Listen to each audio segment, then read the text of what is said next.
Hello and welcome back to the channel, and today I'm going to be doing an introduction to a new project. As you can tell by the title, this project is called Project Eurostar.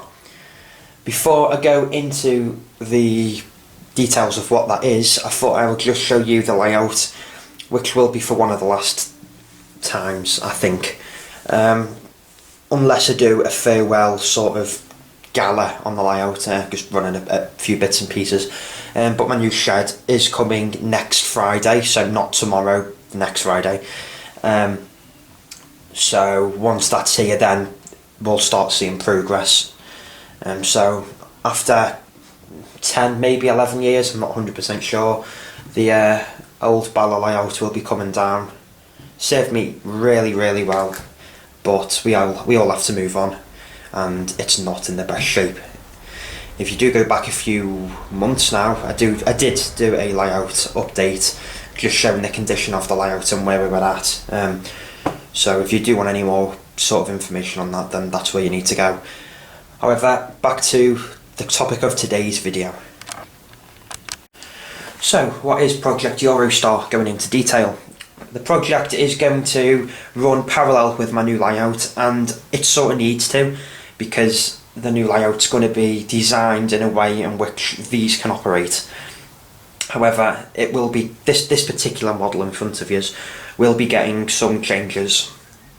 Number one's going to be, I'm going to lengthen it from 2 coaches to at least 12 coaches, if not more. We'll see how, once the layout's up, how much space I can get for a full rake if possible. Problems that we're going to have with that is the fact that Hornby didn't do all the coaches. They only did the intermediate coaches, the ones with the engine on the end of them, and the centre coaches. So the Buffy cars and the normal articulated coaches haven't been modelled. I was at a bit of a crossroads on what to do with this. Do I scratch build coaches or modify stuff? And I've just decided to just keep it simple and just make do with what's already been released to make a full rake.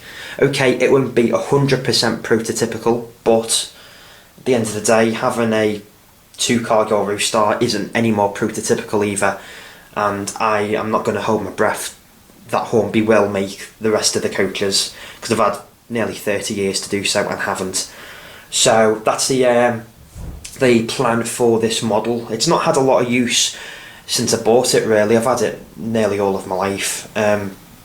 One of the issues with it is on this current layout Bala, the articulated design on the coaches means that there's not a lot of loading clearance, and the coaches did scrape on the platforms.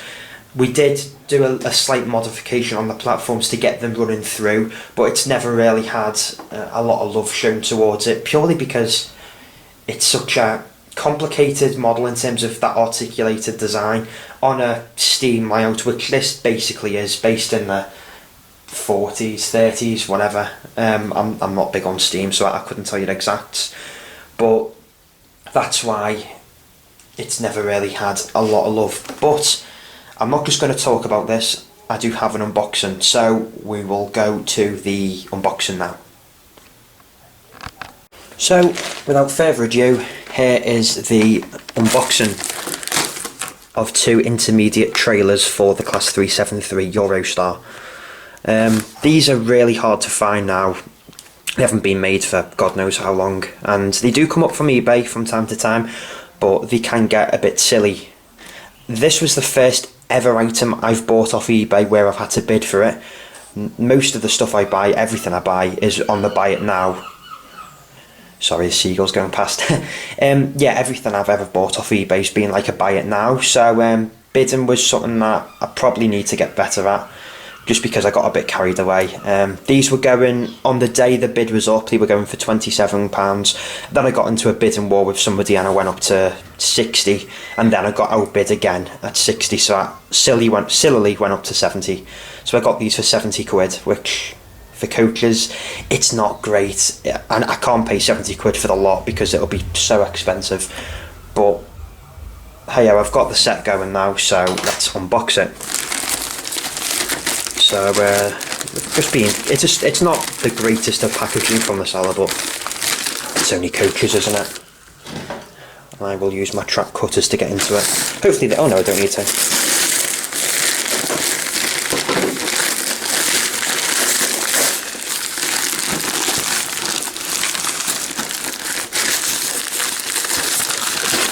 There we go. Pop that to the side.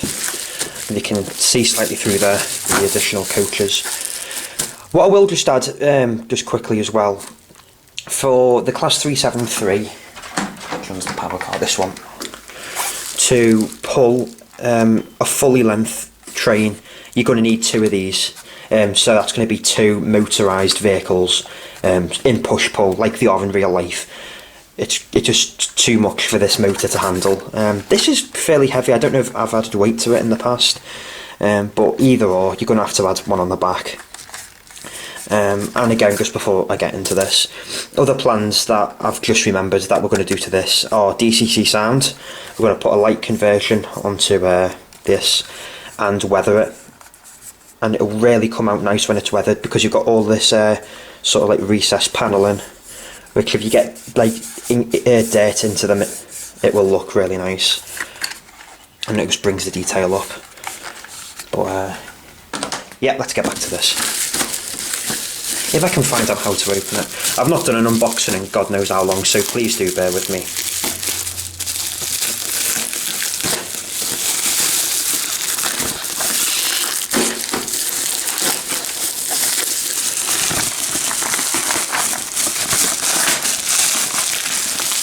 There's probably a much simpler way of doing this, but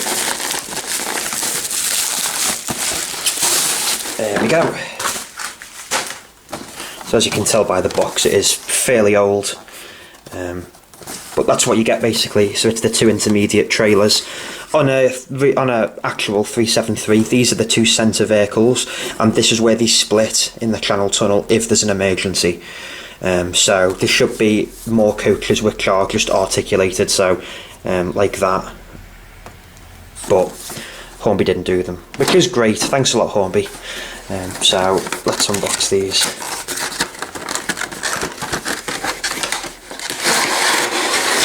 And you can tell as well how silly the market's got, because these cost £25 at one point. I wish we still did now. So we got it first. So there's just a little bit of detail on the way the coaches work with the mechanism. You just clip them together. It's really, really simple. As I say, it's a train set, this really, so it's designed for all ages to use. But let's take a look at the coaches. These are really nice.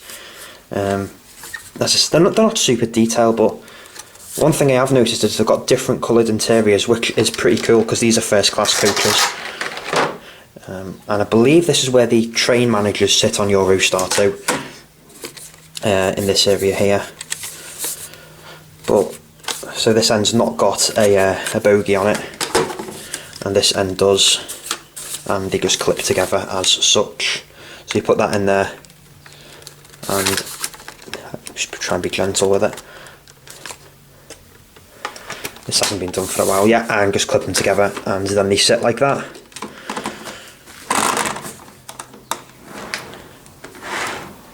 So fairly simple model, but it's something that I want to work on, and it's something that the new layout will be able to accommodate. I'm definitely going to ensure that I can get a 373 running on that layout when it's built. And obviously I do want it at least 12 vehicles long. I think that'd just be enough. I think 18 would be pushing it a little bit, but we'll see when we get to it. Anyway, I will put some running shots now of the full length train running around the layout, if it will work. As I say, this layout's now on its very last legs, and it's not the best, but bear with me. If I can get it running, I will, and if I can't, then it'll just cut here. So thanks for watching, stay tuned, and I will get better with these videos. I do apologise, they're a bit tedious at times, but I'll see you at the next one. Thanks very much. Right, welcome back. This has been filmed a few hours after the initial video was, but I just thought I'd show you this anyway, because I did have to nip out and sort some stuff with my Civic Type R in its garage a few miles away, so I've got back from that now. So we did try to give the Eurostar a run, and it was, to be honest, it was a joke. It just kept derailing and stopping, but I didn't give up, and what I found out was the motor was just absolutely shot on the power car, because it didn't have any go in it at all, really. So I put it on the tracks, turned the power up to full, and it was a bit ropey for the first 2 or 3 circuits. Then it started to get faster and faster and faster, and then smoother and smoother, to the point now where it's running pretty okay on its own. I've not tried it with all the stock yet, but I thought I'd film this while the body was off, because this is a modification I did to the power car while I was younger, and I just completely forgot about it, so I thought I'd show you what I've done. There is quite a large recess in the Eurostar, and I've just put a 9-volt battery in it. It's completely dead, but it's pretty heavy, and it's just a little bit more weight in it. The space is there for it, so I thought, give it a go, and it is running a lot smoother now, even quite slow. So it's great, it works on its own, but as we all know, the layout is warped and on a hill and everything like that. So I'm going to put the body on it and the coaches, and we'll see where we're at from there. But yeah, let's see. Right, so I've got the body back on the power car, plonked it to the end of the fiddle yard, and I've got the dummy unit there, and we'll get the coaches in. I thought I'll just film this just so people know how they go together, if you don't know. Track cutters are there purely because, as I said before, the layout's warping and it's on a slant, and right, I look a bit silly now, but that was rolling back before, so just put that there just in case. So how does it work? The two ends, as I showed before, snap together, and very gently carry these over and plonk them there. Put them roughly on for now, get the others, and same thing again, plonk these down. I need them to go the other way. It's going to be a bit awkward with the camera up. Right, so this part here is a motor as well. This bogie on a 373 is powered, so let's plonk these down. First thing I always try and get onto the centre bogie. The end one I'm not too bothered about. Try and get the power car as close as I can,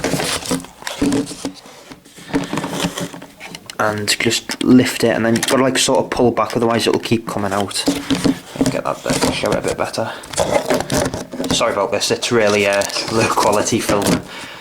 I'm just trying to get some stuff to prop the camera off. Yeah, so that's on now.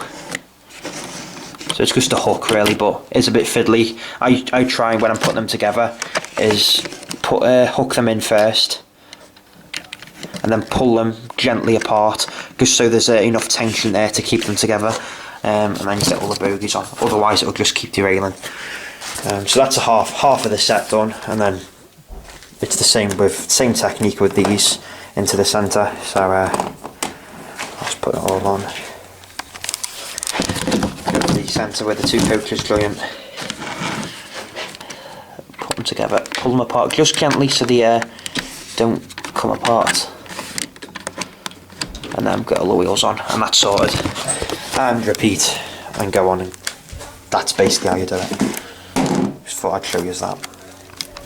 Right then, what we'll do is we'll just end this video after numerous testing of the train. It keeps derailing, this bogie keeps derailing just by the station down there. Every single time it's gone through, about 20 times I've tried it, and also the power car is still struggling to pull the train, and it's not really a long train as it stands. Hornby sold them like this, so I've sort of got it down to 2 points which I think are affecting the running of this train as it is. One is the layout, which is just knackered, unfortunate to say, and it's not the only train. I've got 2 Bachmann A4s, Mallards, A4s, I don't know, steam engines, Mallard basically, and they're really heavy. They can't get around this corner because they just wheel slip. I've got loads of 92s, they can't work on this layout, they just slip too.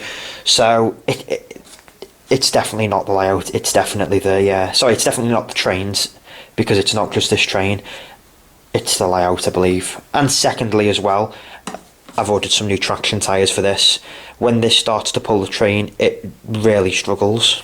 So, I mean, what I'll try and show you is where we're at with it. That's all I'm getting, and then it stops working. Give it a bit of a push. It's trying to do something, but it's not. I don't know whether there's a fault with the motor on this power car.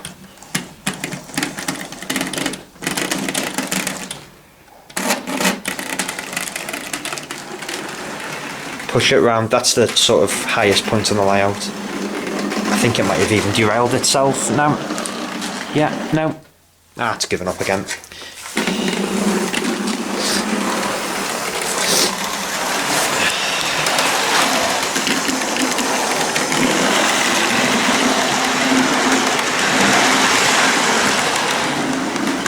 It usually cuts out again somewhere near here. Oh, it's going. No, spoke too soon. So it cuts out here as well. Give it a bit of a push. Off it goes, and then it should derail.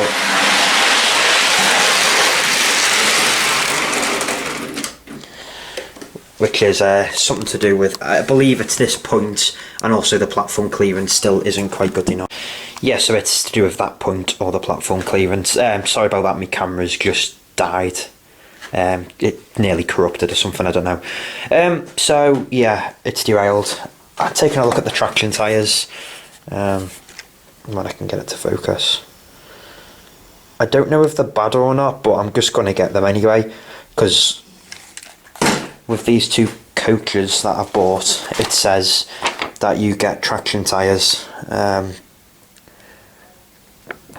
you should fit them, but obviously with it being second hand I don't have them, so I'll buy them anyway and fit them. So basically, yeah, that's the Eurostar project. Off to a fantastic start, but on a serious note, it's not something to worry about.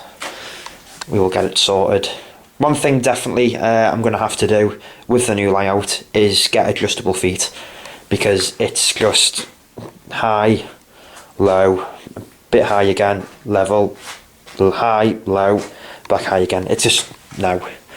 It's a big gradient for me looking at it, and then on a 176 scale it's massive. It's probably bigger than a Licky incline or something. So this train can't do it, loads of others can't, and that's just the way it is, unfortunately. So I'll wrap it up there. There is a derailed Class 373 Eurostar, which will be getting made bigger, will be getting worked onto it. I am going to look at getting a motorised power car for the back. Maybe either getting this looked at or just getting a new motor, because they're really cheap anyway, and I don't know if the newer versions of this model have a better motor. That might be the case, I'm not sure, but we'll cross the bridge when we get to it. Before we do any more, I think with models now, it's time to get this stripped and ready for scrappage. That's what I'm thinking personally now. It's just, everything is a absolute pain to do with it, and this is only using this one circuit. This controller port here, which we used to have a controller on, that short circuit's too much. I mean, the gap between the boards is getting bigger. You can't run Air Bachmann 66s even on this layout now, because they throw themselves off over these joins. But because it's warped, you can't fix it without raising it, and sometimes you just need to think, let's just stop and fix it again. But I know I'm going off on a tangent, and I will continue recording, but it'll be in a different video. If you have any tips or help or ideas that you want to share with me, please do put them in the comments below. If you know anywhere I can get more additional coaches for the 373, that would be greatly appreciated, because I don't want to be paying £70 a set. But that's it really. Try and maybe get one or two more videos of the locos that do work on the layout for a remaining sort of farewell video. Safe to say you won't be seeing this on the layout again though, and we will start taking it down shortly. I think I'm going to start taking a few bits off it tonight. But we'll leave it at that. Thanks for watching, and as I say, if you have any hints or tips, do put them in the comments below. Thank you.